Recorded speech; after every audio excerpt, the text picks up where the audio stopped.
Hello friends, and welcome back again to our online educational video channel. Today I am here to discuss about the next topic of our digestive system. From the last several videos we are discussing about the digestive system. Just before these the three videos has been posted related to the digestive system, and now we are here to discuss about the next part of the digestive system. As far as the today's presentation is considered, we are going to cover, you can see over the slide, liver, bile, gallbladder, pancreas and pancreatic juice.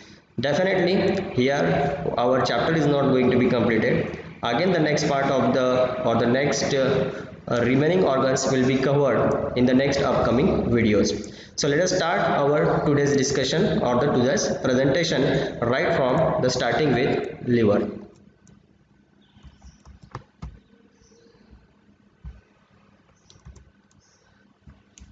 So the very first one friends, the liver.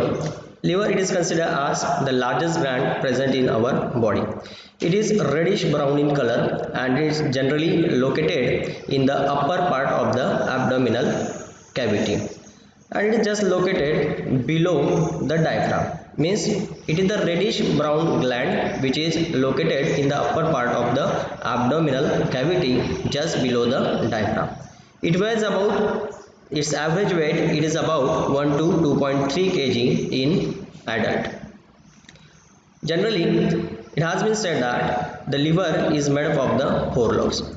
Among these, the two lobes are found to be important one. The first one, right lobe and the left lobe. So I said the liver is made up of four lobes, and within that one the first two lobes are there in front of you, and it is said the right lobe and the left lobe. Definitely the name itself indicate the part of the liver which is being present at the right side, it is known as the right lobe, and which is present at the left side, it is the left lobe. Right lobe is generally larger in size as compared to the left lobe. And another two lobes that are being found to be present within the liver are caudate and the quadrate lobe. If you want to see the caudate and quadrate lobes, generally these caudate and quadrate lobes are present on the posterior surface of the liver. But as far as these right lobes and the left lobes are considered, these two lobes are joined together by falciform ligament, and it can be well studied by using this diagram. As I said, the liver has a four parts, and within that one we are going to study the very first two parts, right lobe and left lobe. So what we said in the introduction, the liver, it is the largest gland present in our body. And now we say that it is present in the upper part of the abdominal cavity. It is present just below the diaphragm. And now we said that it weighs about 1 to 2.3 kg in the adult. And now we said that it has a two lobes, right lobe, and as I said earlier that right lobe is larger in size and the left lobe is smaller in size, and it is a wedge shaped structure. And what you will find here, these two lobes are joined together by a ligament. These two lobes, right lobe and the left lobes, are joined together by a ligament known as falciform ligament. And if you want to see the another two lobes of the liver, caudate and the quadrate, so we must see the posterior surface of the liver. Means the caudate and the quadrate lobes are present over the posterior surface of the liver. Here you can see with the help of porta hepatis, with the help of a fissure porta hepatis, the superior part, the part of the liver present superiorly to the porta hepatis is known as the caudate lobe, and the part of the liver which is present inferior to porta hepatis is known as a quadrate lobe. And here you can see this one, the left lobe, and this one, the right lobe. Right lobe is formed by means of right sagittal fissure, and the left lobe is formed by the umbilical or the left sagittal fissure. You can remember, right sagittal fissure and the left sagittal fissure forms the left lobe, right sagittal fissure forms the right lobe. While the caudate lobe, it is the part or the portion of the liver just superior to the porta hepatis fissure. It is a fissure that divides the lobes into that divides the liver into the several lobes. So the part of the liver present superior to porta hepatis is known as the caudate lobe, and inferior to the porta hepatis is known as a quadrate lobe. So it is all about the introduction to the liver. Whenever we say the term portal fissure, the portal fissure, it is a term generally applied to the posterior surface. It is a term generally applied to the posterior surface of the liver where the various structure enters or leave the liver. So what are the various structure that enters and leave the liver? The very first one, it is a portal vein. So portal vein, it is the vein that collect the blood from stomach, small intestine, large intestine, spleen and the pancreas. So whatever the blood is collected from all these organs unite together to form a common vein, it is known as a portal vein. So into the liver, the blood from all these organs is brought into the liver by means of a portal vein. So portal vein, it is the system or it is the arrangement made to bring the blood from stomach, small intestine, large intestine, spleen and pancreas.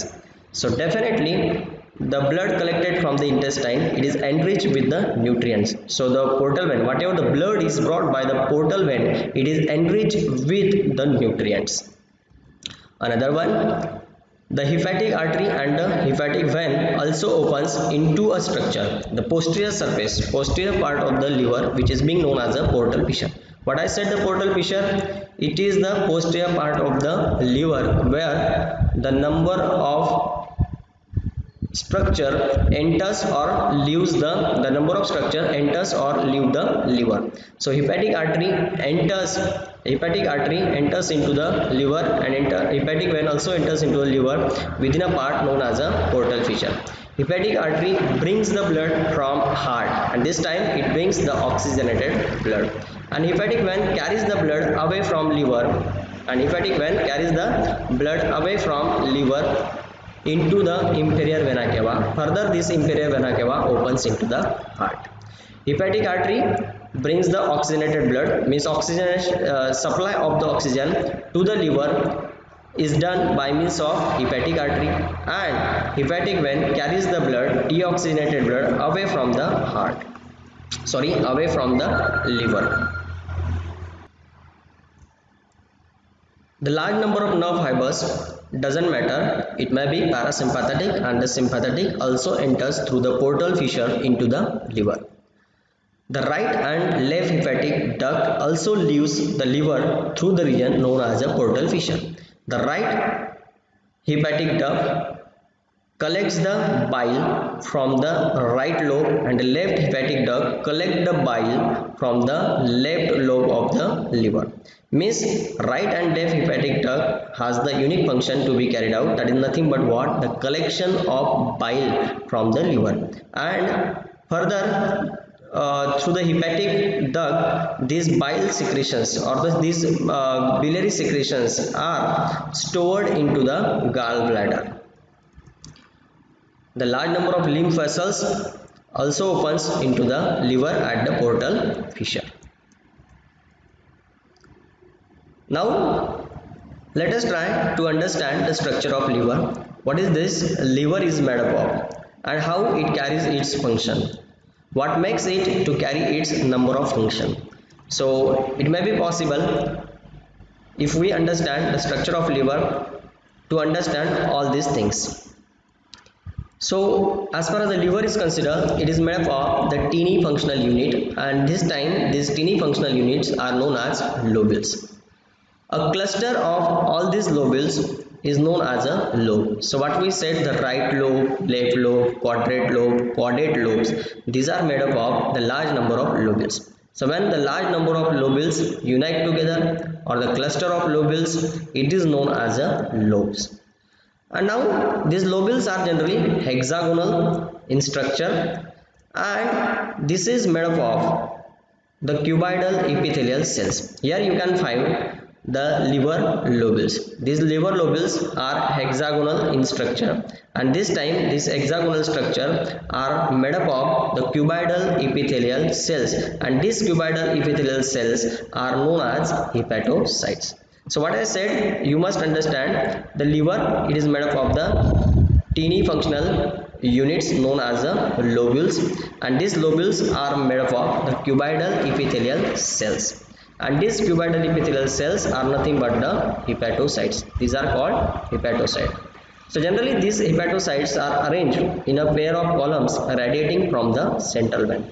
Let us see this arrangement. What I said, these hepatocytes are arranged in pair of column radiating from central vein.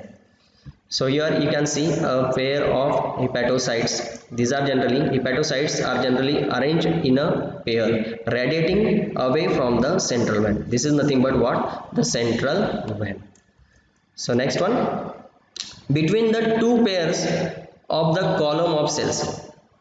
Listen, between the two pairs, दो pair के बीच में, between the two pairs of the columns of cell, sinusoids are present. Here you can see between the two pairs, this is the one pair and this is the another pair. Between these two pairs the sinusoids are present. Sinusoids are nothing but the blood vessels with incomplete blood walls, blood vessel wall with the incomplete blood vessels wall. So in between the two pairs of the cuboidal epithelial cell, or in between the two pairs of hepatocytes, the sinusoids are present. What does this sinusoids consist of? These sinusoids consist of the blood that is brought into the liver by means of portal vein and the hepatic artery. So the hepatic artery and the portal vein brings the blood into the liver as we discussed earlier, and these blood opens into the sinusoids of the liver, and through these sinusoids, as I said, these are made up of the incomplete blood vessels wall. They come in contact with the hepatocyte, and so that the hepatocytes can perform their large number of functions that we are going to discuss in the next part of our presentation. Again, still the structure of liver is not completed. Again we said within these sinusoids the hepatocyte macrophages are present. What I said, within this sinusoid the hepatocyte macrophages are present, and these hepatocyte macrophages are known as a Kupffer cells. This Kupffer cell has a here with the help of this diagram you can understand these are nothing but the sinusoids, and within these sinusoids you will found to be present these Kupffer cells. Kupffer cells are nothing but the hepatocyte macrophage. And what are these hepatocyte macrophage? These are the phagocytic cells, means having the ability to digest the foreign cell particle, having the ability to break down the substances into the smaller particles, means these are digestive enzymes. These are generally made up of the digestive enzyme. So it has a unique function, and what is this one? Ingestion and the destruction of worn out blood cells and the foreign particles. So whenever the foreign particles enters into the liver by any means, these are going to be destroyed by means of the Kupffer cell. So the Kupffer cell plays the important role in the prevention with the infection with the any foreign cell particle or the microorganism. Again, the another additional structure is present in between the column of hepatocytes, and that is nothing but the bile canaliculi. What are these bile canaliculi? These are the bile channels. These are the bile channels present in between the two layers, in between the two columns of the hepatocytes. What I said, in between the two pairs, in between the one pair and another pair, in between the one pair of the hepatocytes and another pair of the hepatocytes, sinusoids are present, and in between the two columns, in between the two columns of hepatocytes, bile canaliculi is present. Correct? Bile canaliculi is present. These are the bile channel, and they have to carry the unique function to carry the bile, from the hepatocytes towards the bile duct or towards the hepatic duct. It means that each column of hepatocytes, it means that each column of the hepatocyte is present in between sinusoids and bile canaliculi. Correct? एक column अगर लिया जाए hepatocytes का, तो उसके एक side में हम देखेंगे कि साइनोसाइड्स प्रेजेंट है और दूसरे साइड में क्या प्रेजेंट है? बाइल कैनालिकुली प्रेजेंट है. Here you can study this is the one column of the hepatocytes. On one side of the hepatocyte, bile canaliculi are present, which opens into the bile duct, and on the another side, sinusoids are present. On one side, if you observe this one, on one side bile cannuli is present, on the another side sinusoids are present. It can be said. Now let us move to the next part of our discussion, that is the functions.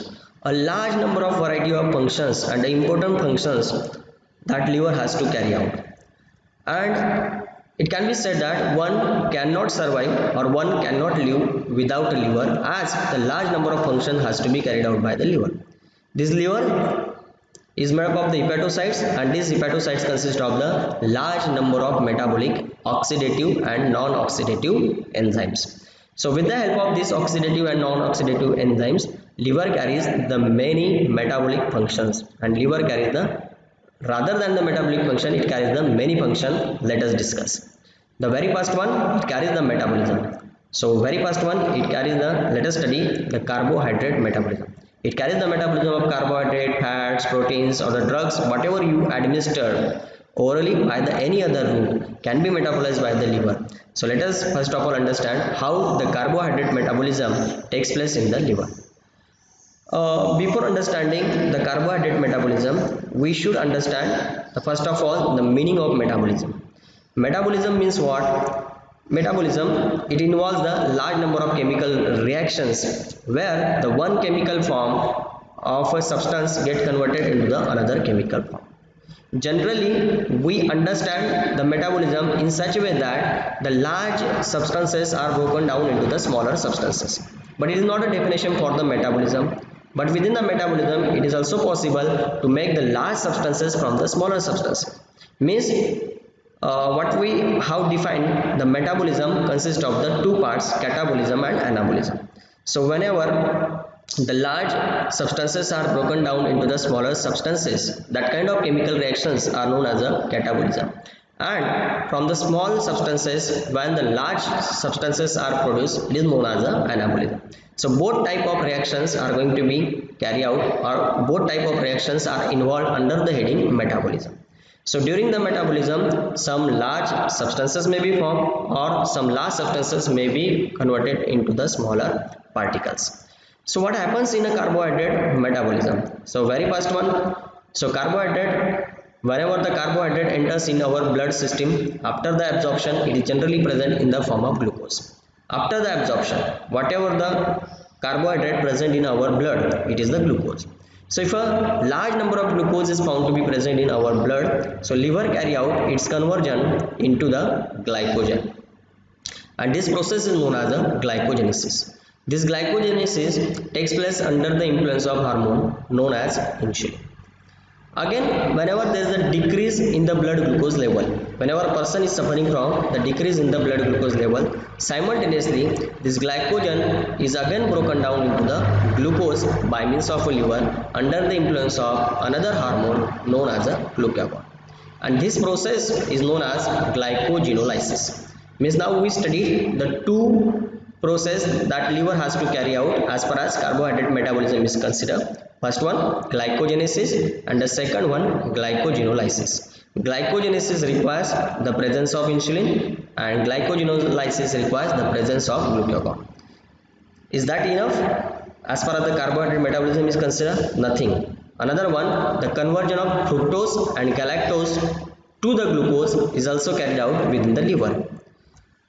And another function that has to be carried out within a liver, that is known as a gluconeogenesis. Gluconeogenesis is nothing but the formation of glucose from the non-carbohydrate source, for example proteins, or for example from amino acid. So from amino acid, glucose is also going to be formed, and that process is known as a gluconeogenesis.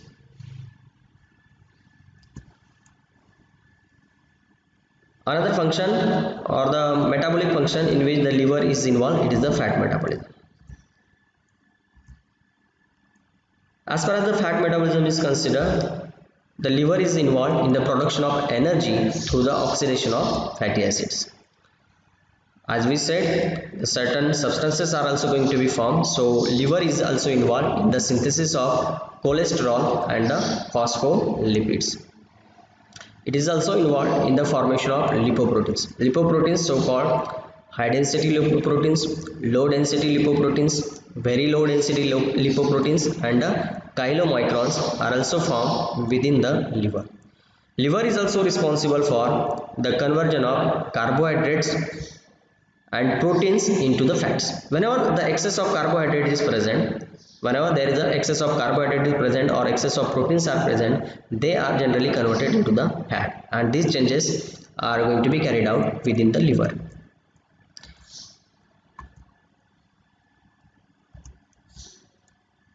The third function that liver has to carry, it is the protein metabolism. So during the protein metabolism, the proteins are broken down into the nitrogenous waste product, and during that one it results into the formation of ammonia by a reaction known as a deamination of amino acids.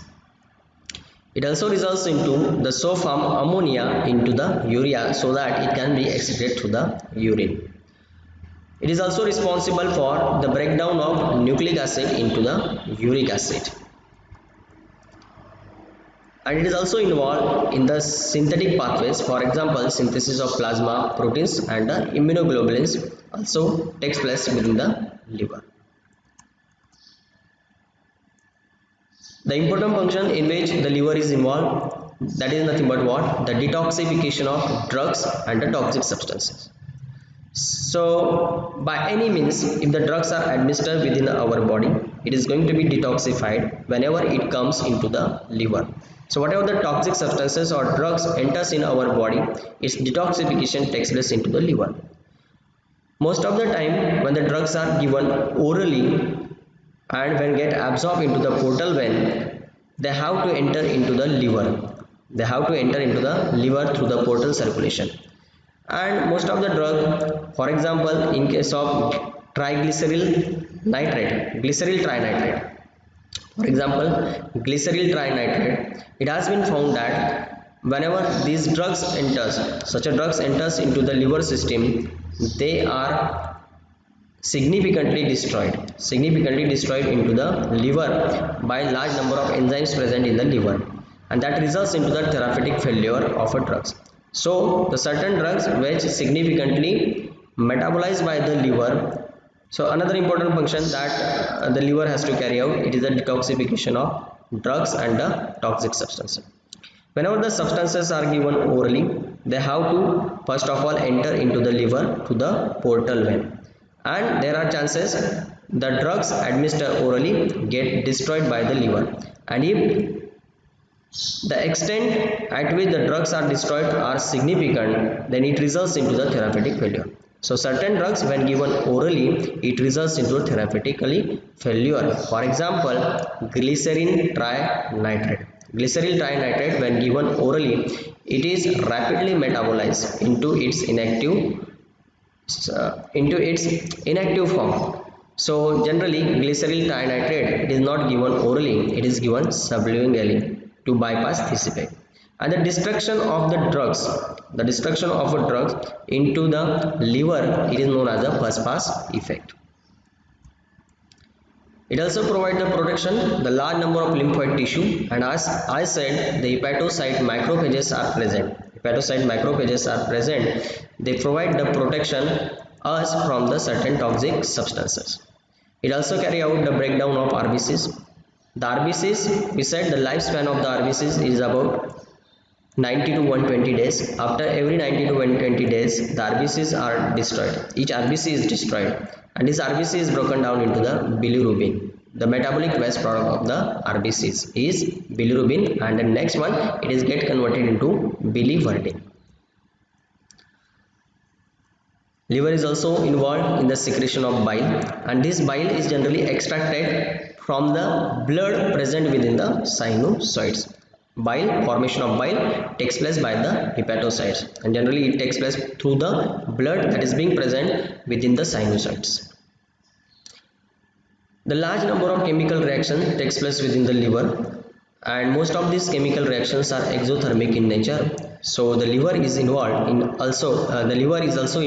the production of heat. Another important function that liver has to carry out, it is related to the storage of certain substances. So it stores the glycogen, iron, copper, fat soluble vitamin A, D, E, K, and the water soluble vitamin also, example vitamin B12. So it is a function related to the storage of certain substances. So it is all our discussion related to the liver, related to the functions of liver. Now we said the one of the important function that liver has to carry, and that is nothing but what? The formation of bile and the secretion of bile. Not only the formation of bile but also the secretion of bile the liver has to carry. So let us get first of all understood what is this bile and what are the functions of this bile. So generally about 0.5 to 1 liter of bile is secreted or formed and secreted per day by the liver. The color of the bile generally it varies from yellow to brown and further may vary towards the green. As far as the pH of the bile is considered, it is about 7.6 to 8.6. It can be considered as a slightly alkaline. So the composition can be asked for the 2 marks. Explain the composition of the bile. So definitely bile is a liquid in nature. So the first content of the bile should be water. 96% of water. It is made up of 96% of water. Second one, mineral salts. Third one, it consists of the bile pigments mainly in the form of bilirubin and biliverdin. As we said, these are the metabolic waste products of destruction of RBCs. When the RBCs are destroyed by the liver, they get converted into the bilirubin and biliverdin. So generally these are present within the bile. And it is also consists of the bile salts. Bile salts are nothing but what? The sodium and potassium salts of bile acids. So bile acids are generally present in the form of cholic acid and canodeoxycholic acid. And as far as the composition is considered, it is again consist of the cholesterol. Again I can add into the composition certain metabolic waste product. Certain metabolic waste products are also found to be present within the biliary secretion. So these are nothing but what? The composition of bile. So we discussed about the bile, and generally this bile, as we discussed earlier, with the help of left hepatic duct and right hepatic duct. With the help of right hepatic duct and the left hepatic duct, they form the common hepatic duct.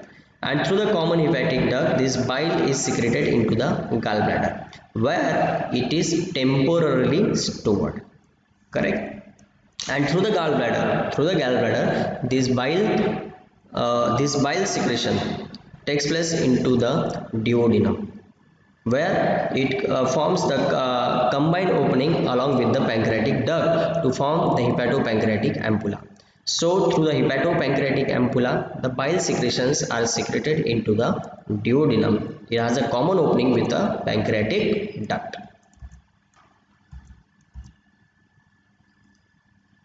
How exactly the regulation of bile secretion takes place?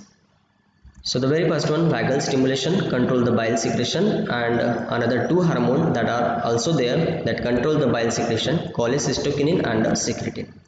Cholecystokinin and secretin are the hormones secreted by the small intestine, enteroendocrinal cells of the small intestine. So whenever the food material enters into the intestine, from stomach into the intestine, the enteroendocrinal cells of the duodenum get stretched and they releases the hormone cholecystokinin and secretin into the blood. This cholecystokinin through the blood reaches to the gallbladder, resulting into the contraction of gallbladder, and as soon as the gallbladder contracts, it pours its secretion through the bile duct into the duodenum. So what are the things that may regulate the bile secretion? It is the vagal stimulation. Vagal stimulation means what? It is a vagus nerve. The stimulation of vagus nerve also results into the secretion of bile. Is there any importance of bile? Why does this bile is secreted? Is there any important function that bile has to carry out? Definitely, it has to carry out the important function fat digestion. As far as fats are considered, they are insoluble in water, and just because of this they are insoluble in the GI secretions, and if they are insoluble in the GI secretion, it becomes difficult that they will get absorbed through the gastrointestinal wall. So in order to promote the fat digestion, the biliary secretions are released into the small intestine. What does this bile secretion do? They emulsify the fat by dispersing them into the small droplets. And once these small droplets are formed, they get easily solubilized within the gastrointestinal secretion, and now the absorption of fat can be possible. And another important function is related to the excretion. So excretion of bilirubin, not only the bilirubin but also the several metabolic waste products are also released or also extracted through the bile.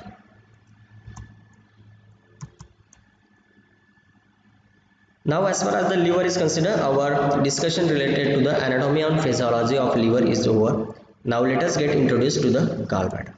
What is this gallbladder? See, gallbladder, it is a generally pear-shaped sac and it is present on the posterior surface. It is generally present on the posterior surface of liver, not on the anterior surface, on the posterior surface of liver, where we studied caudate and quadrate lobe.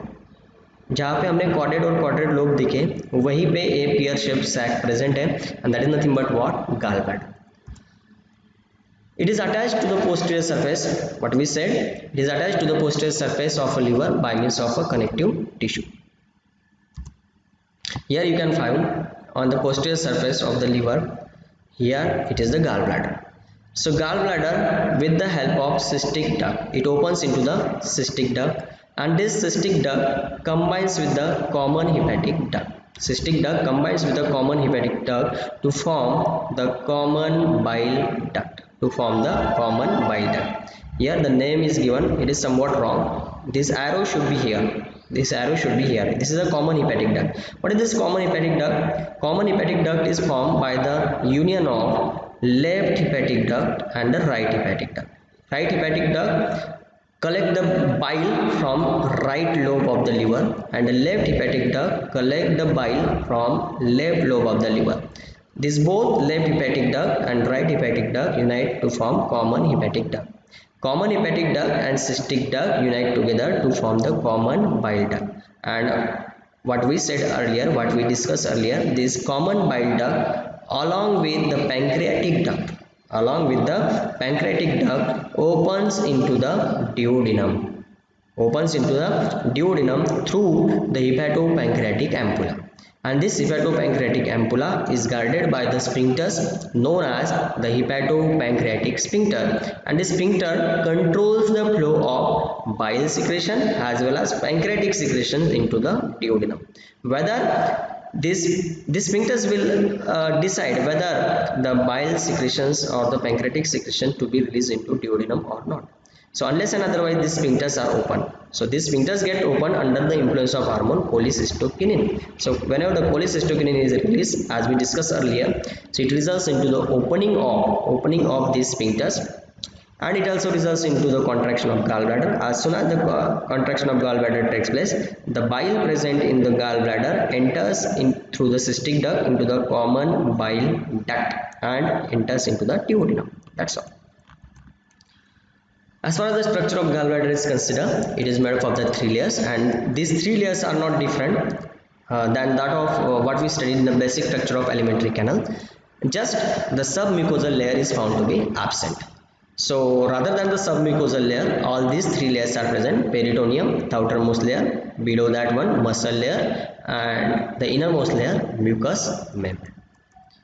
What are the functions in which the gallbladders are involved?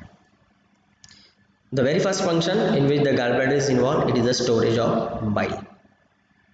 So what we said, the left hepatic duct and the right hepatic duct collect the blood, and through the common hepatic duct with the help of cystic duct, the bile is stored into the gallbladder, and unless and otherwise the cholecystokinin is released into the blood, these bile secretions are not poured into the duodenum. So the temporary storage of the bile, it is a function that gallbladder has to carry out. So during the storage, it also carry out the concentration. It also concentrate the bile up to 10 and 15 fold. So whenever the bile is brought into the gallbladder, it is dilute in nature. So due to the absorption of water through the wall of gallbladder, the bile become concentrate by the 10 to 15 fold. And another important function that gallbladder has to carry out under the influence of cholecystokinin, it is the release of stored bile. Where it is released? Definitely it is released into the duodenum through the hepatopancreatic ampulla. our discussion related to the liver, related to bile and the gallbladder is over, and now we are moving to the last segment of our today's discussion, and it is nothing but the pancreas. What we are going to discuss here, if you remember, if you have seen the very first video, that the digestive system is made up of alimentary canal and the second one accessory organs. And we are discussing about the accessory organ. Accessory organ, we said the 3 pairs of salivary gland. We have already discussed somewhere in the previous videos about the salivary gland.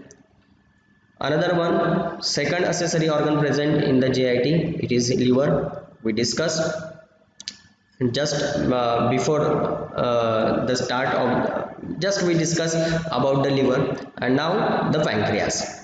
It is the another accessory organ present within the digestive system. So what is this pancreas and how does it look like and where it is present? So generally it is a yellow color gland or the leaf-shaped gland present in our body. It is about 12 to 15 centimeter long. It is 12 to 15 centimeter long and generally situated within the C-shaped curve of the duodenum. Structurally, it has 4 parts. The pancreas can be divided into 4 parts, as we said, the head, neck, body and tail. Here with the help of diagram, we will come across the different parts of the pancreas.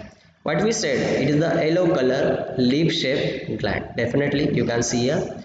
It is 12 to 15 centimeter long and is divided into 4 parts, head, neck, body and tail.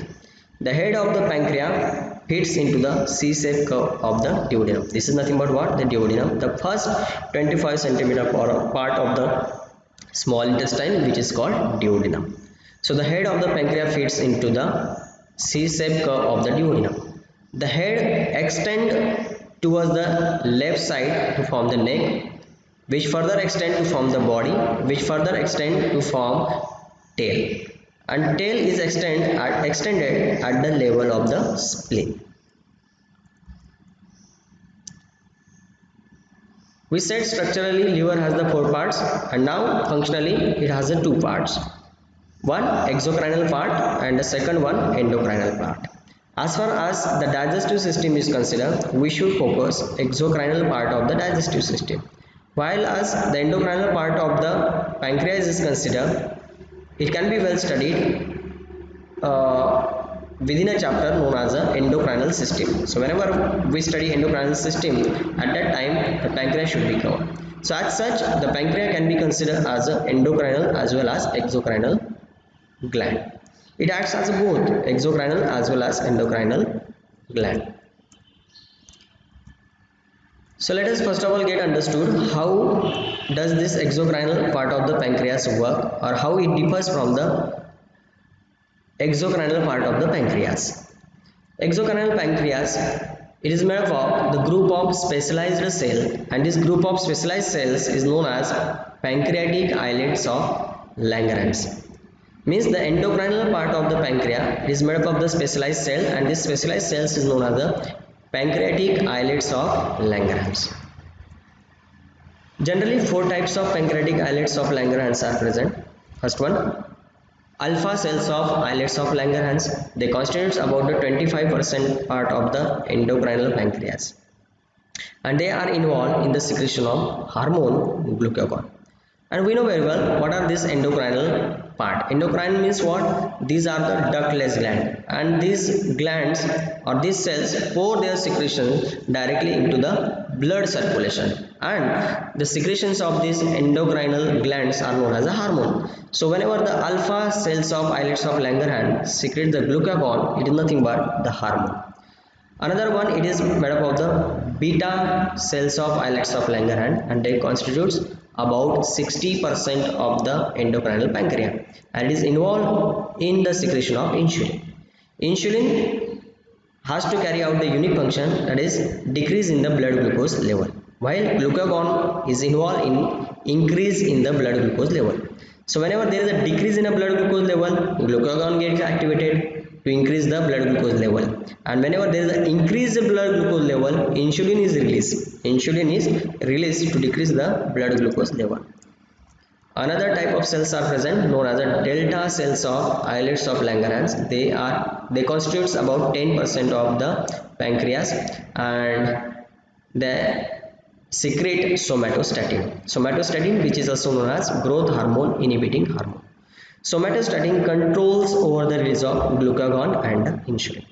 And the last fourth type of the pancreatic islets of Langerhans known as the F cells. F cells are responsible for the secretion of pancreatic polypeptide.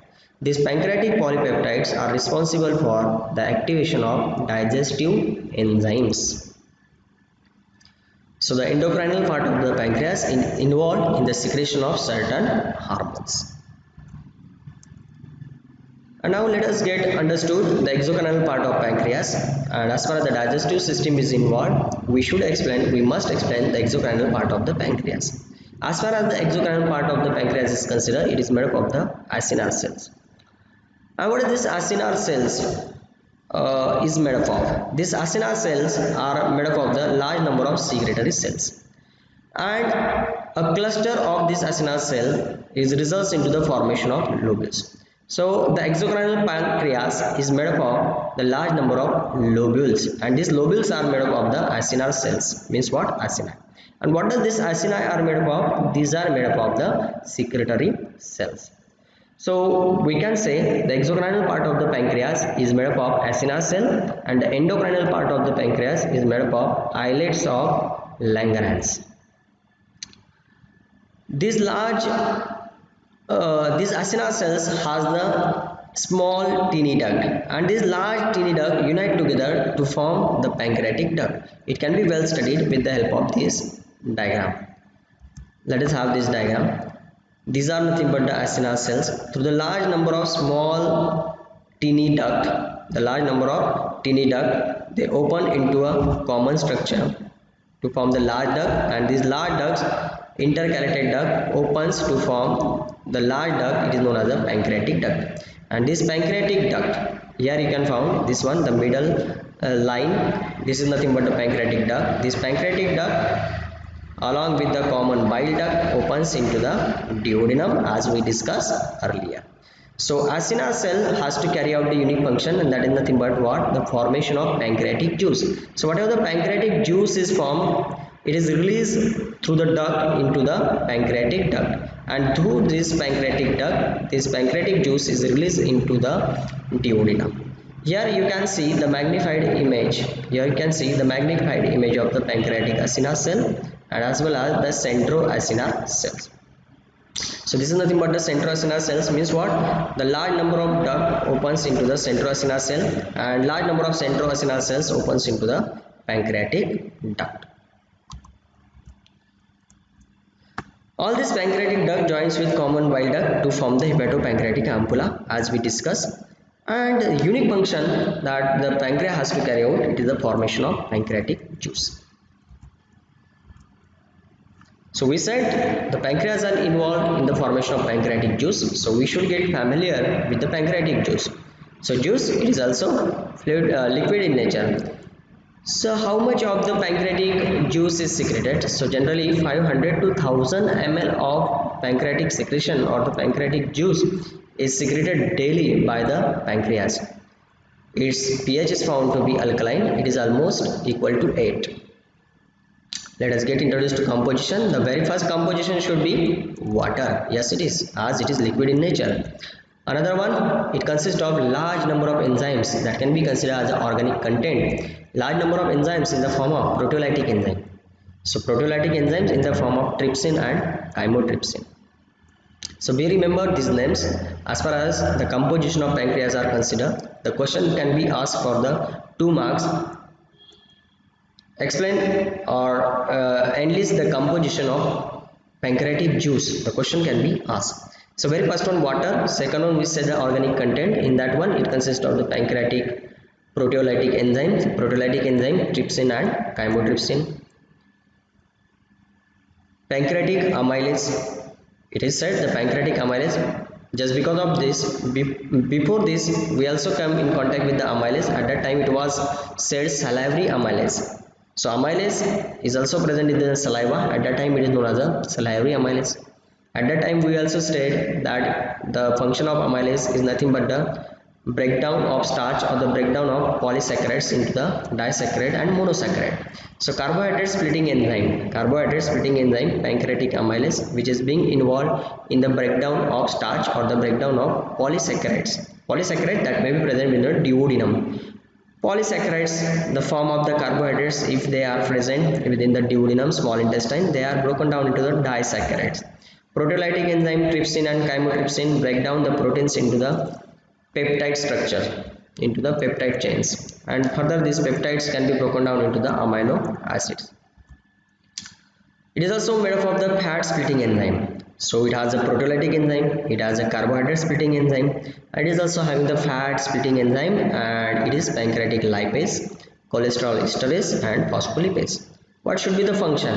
Fat splitting enzyme means breakdown of the fat into the triglycerides and breakdown of the fat into the free fatty acids and glycerol takes place with the help of fat splitting enzyme or the fat digestive enzyme. It is also known as the lipid digestive enzyme.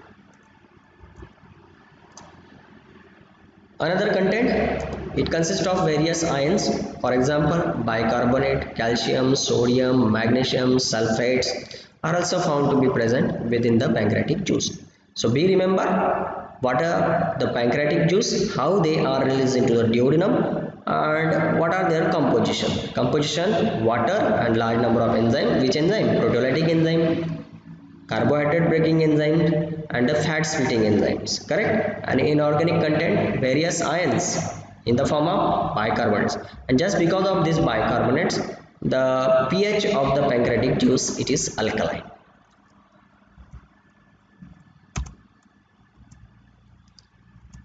Let us get introduced to the functions of pancreatic juice. The very first function, neutralization of acidic content of the chyme. What is a chyme? It is a resultant product after the digestion into the stomach. Once the food substances are properly mixed into the gastric juice, the resultant one is known as a chyme. And now it can be said the chyme enters into the duodenum, chyme enters into the small intestine, and whenever it enters into the intestine, it is acidic in nature. So the neutralization of that acidic chyme takes place with the help of alkaline pancreatic juice. Definitely it provides the alkaline pH for the enzymatic action. Large number of enzymes are active under the influence of alkaline pH. So pancreatic juice provides the alkaline pH required for the activation of several enzymes.